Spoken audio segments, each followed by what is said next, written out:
भारत सरकारने पाकिस्तान विरोधात digital strike केले असून सरकारने पाकिस्तान क्रिकेट संघातील खेळाडूंच्या इंस्टाग्राम अकाउंटवर बंदी घातली आहे. भारत पाकिस्तान क्रिकेट संघातील खेळाडूंच्या इंस्टाग्राम अकाउंटवरही बंदी घालण्यात आली.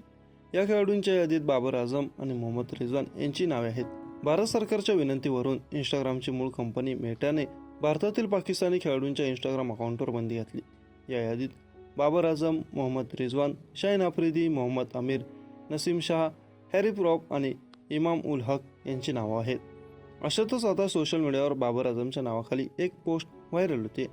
सोशल मीडियावर एक फेक पोस्ट व्हायरल झाले असून यामध्ये पाकिस्तानच्या माजी कॅप्टन बाबर आझम यांच्या नावाखाली एक पोस्ट व्हायरल होते.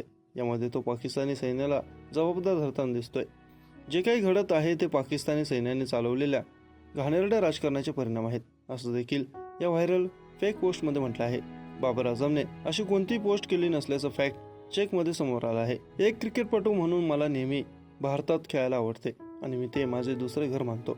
दुर्दैवाने माझे इंस्टाग्राम अकाउंट सध्या भारतात बंदी घालण्यात आले आहे. मी हे स्पष्ट करू इच्छितो की पहलगाम हल्ल्यात क्रिकेटपटूंचा सहभाग नाही. जे काही घडत आहे ते पाकिस्तानी सैन्याने चालवलेल्या घाणेरड्या राजकारणाचे परिणाम आहेत. मी नावे घेणार नाही, परंतु सर्वांना माहिती आहे की पाकिस्तानमध्ये खऱ्या अर्थाने कोणाची सत्ता आहे आणि कोण दहशतवाद्यांचे संरक्षण आणि समर्थन करत आहे.